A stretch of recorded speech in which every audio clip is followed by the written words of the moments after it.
안녕하세요. 닥터 빌리프 심우철 윤승기 원장입니다.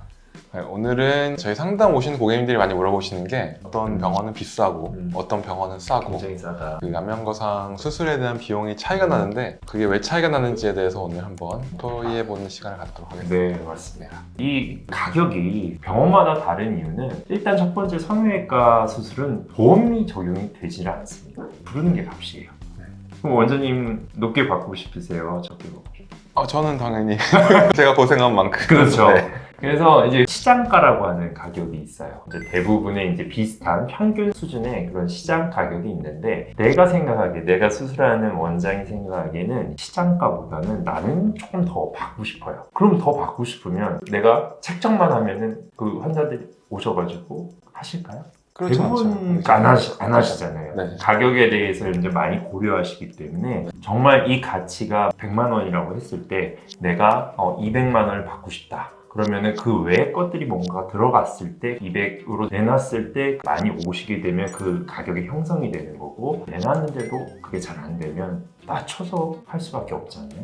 성형외과의 이런 모든 가격들이 이 시장 경제에 굉장히 밀접하게 연관이 있는 것 같아요. 그래서 이제 신규 병원들은 보통 개업을 하면은 일단은 가격을 좀 낮춰서 진입할 수밖에 없거든요, 시장에. 왜 그러냐면은 환자분들이 오실 때 병원에 쌓여있는 후기나 이런 걸 제일 많이 보시거든요. 네. 그래야 이제 그 병원이 어떤 결과가 나오는지 가늠할 수가 있기 때문에 그래서 그 후기가 좀 쌓일 때까지는 좀 비용을 좀 저렴하게 하다가도 나중에 결국에는 대부분 정가로 올라가는 거죠. 그래서 맞아요. 제가 공식을 만들었어요. 그 시장가 곱하기 브랜드값. 그게 이제 그 병원의 책정된 가격이라고 생각합니다. 그래서 브랜드가 1이 되지 않는 신생병원 그런 분들은 시장가보다는 낮게 들어갈 수밖에 없고 브랜드가 어느 정도 알려져 있고 안정적인 결과가 나올 수 있는 병원들은 브랜드 값이 높기 때문에 그만큼 시장가보다 더 높게 받을 수 있고 그래서 천차만별이 된 것 같아요. 100%다 가격이 저렴하다고 나쁜 수술이라는 건 아닙니다. 하지만은 실패할 수 있는 확률은 조금 더 증가할 수 있는 것 같고요. 가격이라는 게 천차만별이지만 그걸 적정 수준을 잘 고려하셔서 결정하시는 것이 합리적인 소비를 하는 게 아닐까라고 생각합니다. 요즘에 물건을 살 때 대부분 이제 앱 같은 것도 많이 이용을 하시잖아요. 그렇죠. 근데 제가 지난주 주말에 앱을 통해서 회를 시켰어요. 배달 앱이요. 아니야, 그 배달 앱 말고 뭐 회를 수산시장에서 시키는 앱이 있는 거 아세요? 뭐 퀵으로 보내줘요, 그러면? 이 퀵도 할 수 있는데, 그러니까 그게 중요한 게 아니라 앱으로 살 수 있다는 게 중요한 건데 퀵으로 보내주겠죠. 회를 좋아하니까 이제 그걸 주문해서 그거 픽업을 하기로 했어요. 배달 말고 배달료를 좀 아끼려고 네네. 픽업을 하기로 했는데 시간을 좀 변경하기 위해서 제가 전화를 걸었거든요. 근데 그 사장님이 어디서 주문했어요? 이러는 거예요. 그래서 그 앱을 통해서 주문했다고 말씀을 드리니까 바로 화를 내셨어요. 왜 그런지 아세요? 수수료 때문에. 맞아요. 네. 앱을 통해서 들어오면은 수수료가 차감이 되면 순수익이 줄어들 수밖에 없어요. 그렇죠? 성형외과에도 앱이 있잖아요.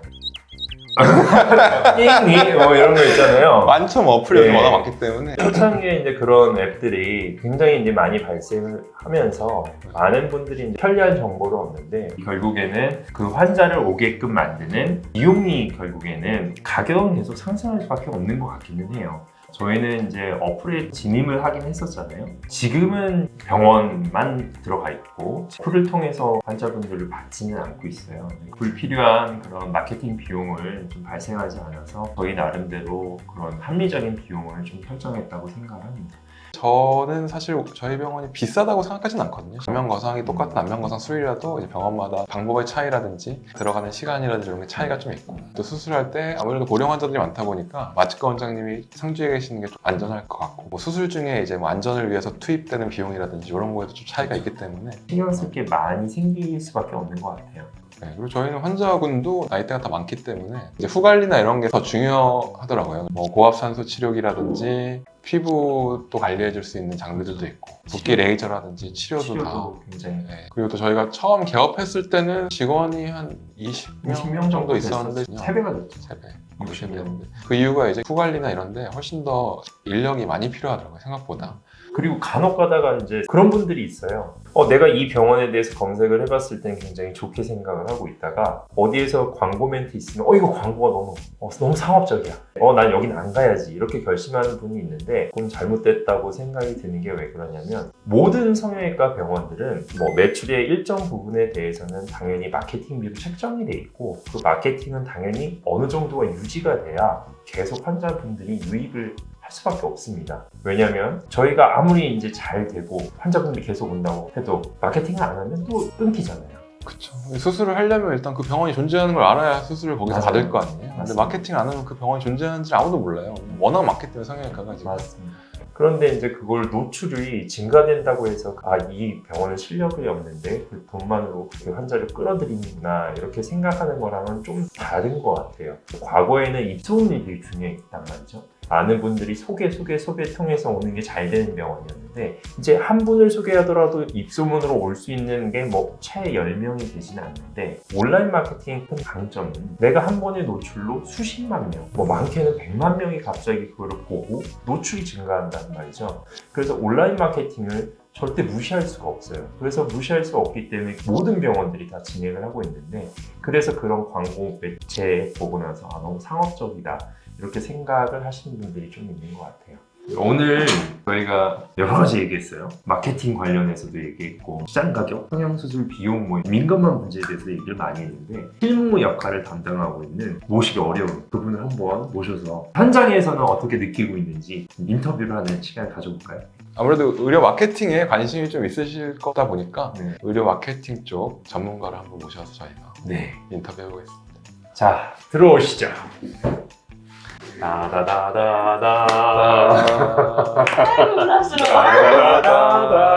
성형외과들이 그래서 더 후기에 집착을 하지 않나. 다 통로가 되어 있어요. 그래서 장담하는데 6개월 안에 문을 고을 걸어서 잠그셔야 돼요. 너무 말을 받아줘야 돼요. 그래서 마케팅비는 계속 오를 수밖에 없는 것 같아요. 막 그래서 예전에는